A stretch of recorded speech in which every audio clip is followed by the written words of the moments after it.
Question को देखेंगे यहाँ, जो इसमें से पहला है, विश्व में निम्नलिखित फसल में से किस फसल का कृषिगत क्षेत्रफल सबसे अत्यधिक है?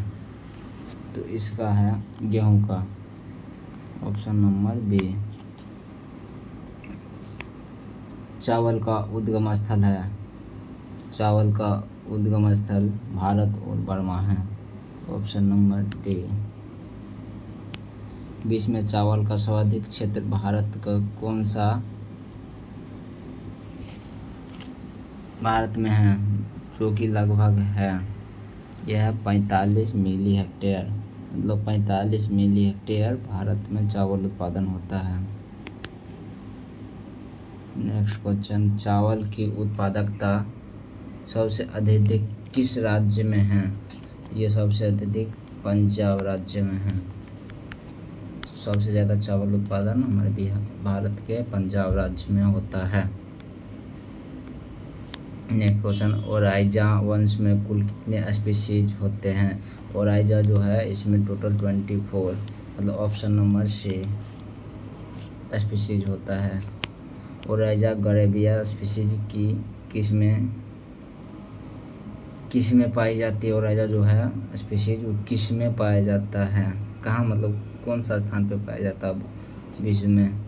तो वो है Africa, option number D Africa. आपको इसका PDF में मिलेगा, जो कि टेलीग्राम चैनल का लिंक नीचे दिया जाएगा, वहाँ पर आप PDF डाउनलोड कर सकते हैं। भारत में उगाई जाने वाली चावल की किस्में उप सरिसा से संबंधित है? यह जो है कहाँ से लाया गया था? इसका मतलब भारत में जो चावल उगता है उसका नाम है इंडिका से, ऑप्शन नंबर ए। इंडोनेशिया में उगाई जाने वाली चावल सब स्पीशीज हैं। इंडोनेशिया में जो चावल उगता है उसका सब स्पीशीज है, तो इसका सब स्पीशीज हो जाएगा तो आपको ओराइजा सेटाइवा जेवेनिका से। नेक्स्ट क्वेश्चन, चावल उगाने के लिए पारंपरिक क्षेत्र कौन सा है? चावल उगाने के लिए अपना भारत का पारंपरिक क्षेत्र है पंजाब और हरियाणा, ऑप्शन नंबर ए। चावल के पुष्करम को कहते हैं? चावल के पुष्करम को पेनिकल कहते हैं, option number A. Next question, छिलके वाले चावल को कहते हैं? छिलके वाले चावल को भूरा चावल कहते हैं, option number B. Next question, धान की फसल के लिए उपयुक्त जलवायु है?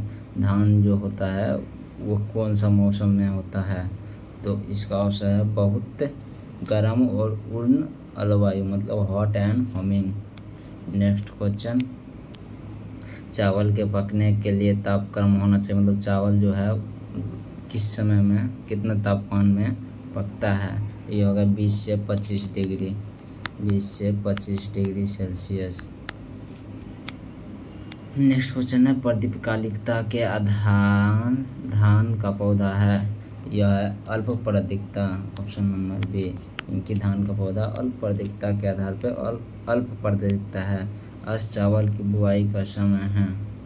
अस चावल का बुआई का समय मई जून है, ऑप्शन नंबर सी मई जून। आप लोग ध्यान से देखें क्योंकि भाई MBBI क्वेश्चन है जो कि एग्रीकल्चर में पूछे जाते हैं और भी कंपटीशन एग्ज़ाम में ये पूछे जाते हैं। बोरो या दलुआ धान की बुआई का उचित समय है? बोरो जो है किस्म है वो कौन से माह में बोया जाता है? यह नवंबर और दिसंबर में बोया जाता है, इसका मतलब ऑप्शन नंबर ए। आप सब ध्यान से देखें। धान की खेती के लिए मृदा का pH मान होना चाहिए। धान जो है उसका मृदा का pH मान 4 से 6 होना चाहिए।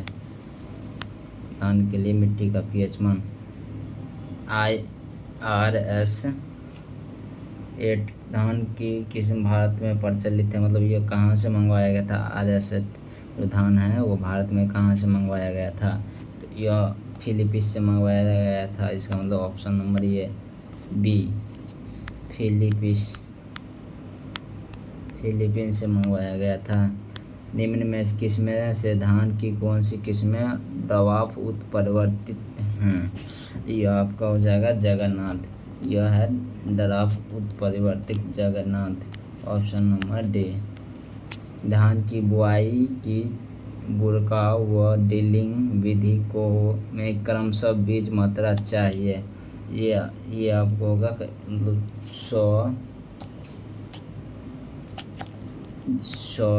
100 से 60 किलो प्रति हेक्टेयर। धान की बुआई का बुरकाव मतलब छिड़काव जिसको कहते हैं वो करना चाहिए।